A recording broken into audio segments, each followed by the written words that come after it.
NewGenGamers.com.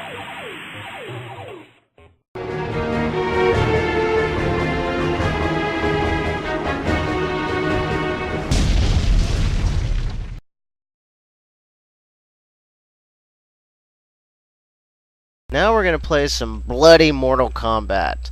One of the games that caused the ESRB to come into existence was Mortal Kombat 2. And I'm going to take Raiden, because I love Raiden. And I will be Sub-Zero. So this is some epic battling, and this was a game that was an arcade port brought home from Acclaim. It was made by Midway, and really was huge in the arcades and really huge at home because of these epic battles that you have. Once I get in the Raiden mode, I can just pretty much tear anyone up. It just takes a little while. I have to get used to whatever control I'm using at the time. So this is 2, which is far superior to Mortal Kombat 1. More characters, bigger stages, better looking character models, more blood, better fatalities, and the addition of the babalities, friendships, and other kooky things that were there for fun. This was basically modeled after Capcom's Street Fighter 2. Yeah, these were the top competing fighting games at the time, was Street Fighter 2 and Mortal Kombat. And that started the whole fighting game, like, boom of the mid-90s, where you would see fighting games in every 7-Eleven, department store you could find. Yeah, this was really the last big huge arcade boot. I don't know what following. I don't know. It was huge in the arcades, and after that, there really weren't any big titles. Once games went to 3D, the arcades kind of died, and the home consoles really became where it was at. Yeah, for the most part, it became the point where the home consoles were more powerful than the arcade machines. Yeah, and it wasn't necessary to check out the best stuff at the arcade. Now, during the 16-bit era, the big thing was bringing the arcade experience home. And some of these systems really pulled that off. I mean, some of the best arcade translations were on these systems. Yeah, and this was one of them. It's graphically far degraded from the arcade version, but it still retains everything from the arcade version. Still got some decent voices and stuff. So, for as far as arcade ports go, this was a pretty good one. Personally, I'm a Street Fighter guy. What about you? If you can't tell, I'm a Mortal Kombat guy.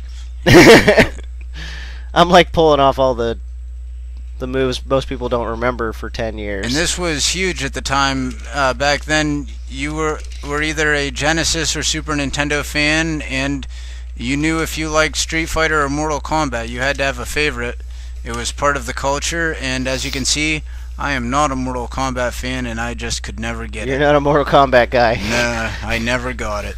You're probably going to beat my ass in Street Fighter, though. I do like Street Fighter. So there's Mortal Kombat, and so we're taking a look at quite a few fighting games here for this system, so let's continue on with something different.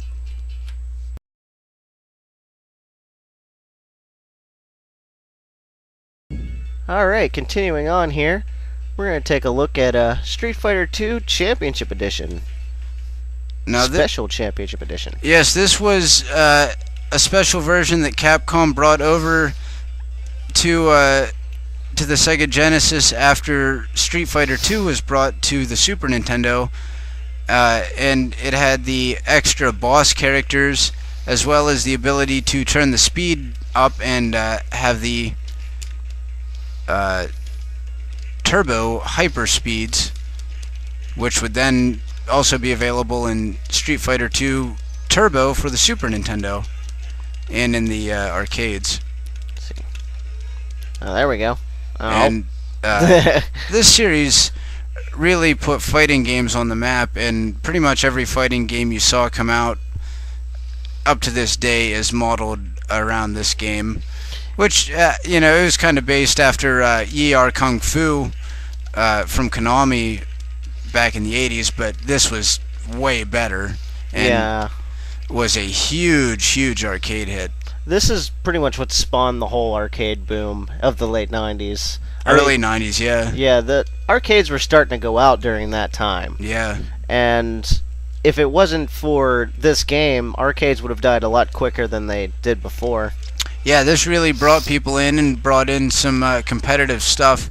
And here you also get the multicolored outfits, which you didn't get on the Super Nintendo version, I do not believe. No, and this one also lets you play as the boss characters. Yeah. Which I'm playing as M. Bison here, who's kind of cheap and can play just a little bit. Basically, he's cheap. Yeah, he's the boss character and is pretty powerful. Now, another thing about this game is they didn't really make a Street Fighter 3 for a long time. They just pretty much ported the same game, or added stuff to the same game. Yeah, they would tweak it a little bit, and eventually they had the Alpha series and stuff, which added some new characters, but it was basically, the same type of game. Which brings the question, how many times did they release Street Fighter 2? Yeah, a game with Street Fighter 2 as the start of the title. There was a lot of them. Yeah, it was like, come on, they're just now getting to Street Fighter 4. Yeah, and even Super Street Fighter 2 was Super Street Fighter 2. Yeah. So, this was a series that was started by Keiji Inafune, and the character design was from him, and he was huge at Capcom during all their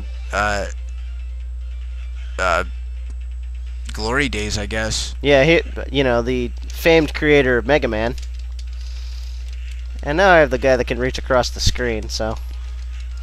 Yeah, Dalzim is definitely an interesting character, and all the characters played differently. That was what was really great about this, was everyone could have a favorite character, and everyone played differently, and so you could, get good with characters, learn their moves, and really have some fun with it. And that was the whole lore of the Street Fighter series, was, getting in there and mastering all the secret moves you could do in this. Yeah. And you'd have, people lining up to play these games in the arcade. Yeah, and literally, lining up and waiting outside. This was huge. And so that's why the home versions were so huge, and why there was the different versions, and why... all the different companies were trying to get the exclusive rights. Yeah, and, Nintendo scored big with getting the first one, but, Mortal Kombat went to Sega. So, Street Fighter 2 on Sega was good, but, it kind of paled to the Super Nintendo version. Yeah, I think the Super Nintendo overall was better, especially with the 6 buttons. So, there's Street Fighter 2 Special Championship Edition.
DJ Gamers.com